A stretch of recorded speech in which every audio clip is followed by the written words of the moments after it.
Good morning students, 11th class.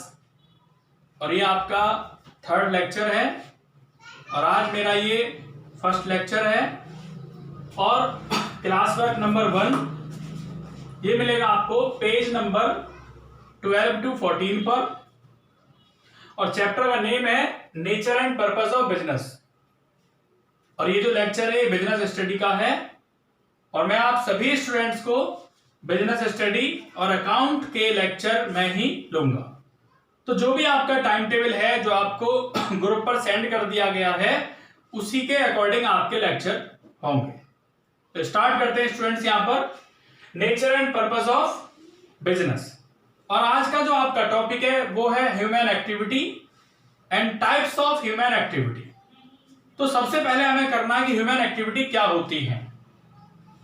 तो बच्चों, सभी मनुष्यों को, सभी पर्सन को, चाहे वो कहीं पर भी हो, अपनी आवश्यकताओं को पूरा करने के लिए, अपनी रिक्वायरमेंट्स को पूरा करने के लिए कुछ एक्टिविटीज करनी होती हैं। और जो एक्टिविटी मनुष्यों के द्वारा की जाती हैं, ह्यूमन बीइंग के द्वारा की जाती हैं, उन्हें ह्यूमन एक्टिविटी कहते हैं। ह्यूमन एक्टिविटी में जिन एक्टिविटीज का मेन एम होता है प्रॉफिट अर्न करना, पैसे कमाना, उन्हें कहते हैं इकोनॉमिक एक्टिविटी। और जिन एक्टिविटी का मेन एम होता है प्रॉफिट अर्न करना नहीं होता, पर्सनल सेटिस्फैक्शन के लिए की जाती हैं, उन्हें कहते हैं नॉन इकोनॉमिक एक्टिविटी। जैसा आप देख रहे हैं, all human being whenever they are required to perform some activity to satisfy their need, satisfy their need मतलब अपनी नीड को पूरा करने के लिए, अपनी आवश्यकताओं को पूरा करने के लिए, अपनी इच्छाओं को पूरा करने के लिए, activity which human undertake are known as human activity. तो उन्हें हम क्या कहते हैं? ह्यूमन एक्टिविटी कहते हैं। इसमें आता है direct economic benefit. Direct economic benefit किसमें होता है? जैसे कि वर्किंग इन ऑफिस, ऑफिस में काम करना। अगर कोई पर्सन ऑफिस में काम करते हैं तो ऑफिस में उन्हें क्या मिलता है? भाई सैलरी मिलती है, पैसे मिलते हैं। कुछ टाइम बाद, मान लीजिए 1 महीने उसने वहां पे जॉब की, तो उसके बाद क्या मिलेगा? सैलरी मिलेगी। रनिंग ए शॉप, अगर एम्प्लॉयज क्या चलाते हैं? दुकान चलाना, तो शॉप जो चलती है उससे क्या मिलता है? भाई उसका मेन एम क्या होता है? प्रॉफिट अर्न करना।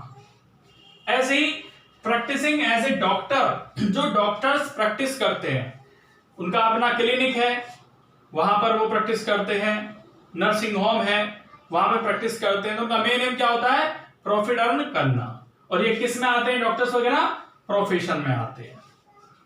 इसके बाद do not produce direct economic benefit.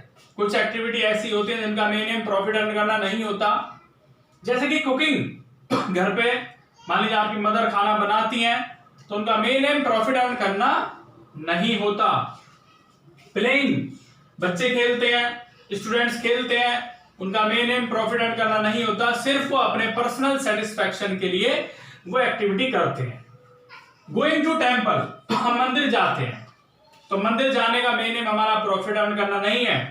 मंदिर हम जाते हैं अपने पर्सनल सेटिस्फैक्शन के लिए, शांति के लिए। Going to school, students school जाते हैं, तो किस लिए जाते हैं? उनका मेन एम वहां प्रॉफिट अर्न करना नहीं होता, अपनी अच्छी एजुकेशन लेने के लिए जाते हैं, पढ़ने के लिए जाते हैं, स्टडी के लिए जाते हैं। टाइप्स ऑफ ह्यूमन एक्टिविटी, तो कितने तरह की ह्यूमन एक्टिविटी होती है? 2 तरह की एक्टिविटी होती है। एक होती है इकोनॉमिक एक्टिविटी और सेकंड होती है नॉन इकोनॉमिक एक्टिविटी। तो इकोनॉमिक एक्टिविटी स्टूडेंट्स किसे कहते हैं? इकोनॉमिक एक्टिविटी उन्हें कहते हैं जिसका मेन एम प्रॉफिट अर्न करना होता है। ऐसी एक्टिविटी जो पैसे कमाने के लिए की जाती है वो इकोनॉमिक एक्टिविटी कहलाती है। Economic activity which are undertaken by people with the object of earning money are known as economic activity. मतलब जो क्रियाएं प्रॉफिट कमाने के लिए की जाती हैं, पैसे कमाने के लिए की जाती हैं, उन्हें कहते हैं इकोनॉमिक एक्टिविटी। इसके बाद कुछ एग्जांपल्स हैं इसके, जैसे production of A goods in factory. Factory में गुड्स का प्रोडक्शन होना, फैक्ट्री में गुड्स का बनना, जो गुड्स फैक्ट्री में बनाए जाते हैं वो किस लिए बनाए जाते हैं कि सेल होंगे तो उससे पैसा आएगा। दूसरी आती है डिस्ट्रीब्यूशन ऑफ गुड्स, होलसेलर, जो गुड्स होलसेलर के द्वारा डिस्ट्रीब्यूट होता है।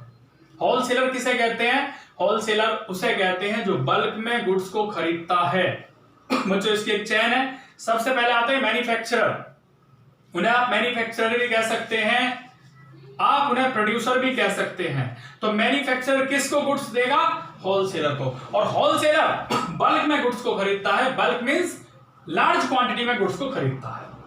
ऐसे distribution of goods by retailer, तो होलसेलर के बाद कौन आता है? रिटेलर। ये जितने भी शॉपकीपर आप देखते हैं ये सभी रिटेलर हैं। और रिटेलर कौन होते हैं? जो भी शॉपकीपर है उनसे फिर कौन माल खरीदता है? हम, यानी कंज्यूमर उनसे माल खरीदता है, कस्टमर उनसे माल खरीदता है। तो लास्ट चेन कौन है? कंज्यूमर। तो डिस्ट्रीब्यूशन करना रिटेलर को, working in a factory, factory में काम करना बता चुका आपको, practising as a doctor, lawyer, CA, ये तीनों किस में आते हैं? डॉक्टर भी, लॉयर भी और सीए भी, ये आते हैं आपके प्रोफेशन में। इसके बाद working as a teacher in school, teachers school में जॉब करते हैं। किस लिए जॉब करते हैं? कि जॉब कर रहे हैं वहां पे। अब जब जॉब एक महीने बाद एवरी मंथ उन्हें क्या मिलती है? सैलरी मिलती है। तो मेन एम क्या है वहां पे? Economic activity. तो उस चीजों किस में लाते हैं बच्चों? यहाँ पर इकोनॉमिक एक्टिविटी में। थैंक यू बच्चों, ये वर्क आपको करना है अपनी नोटबुक।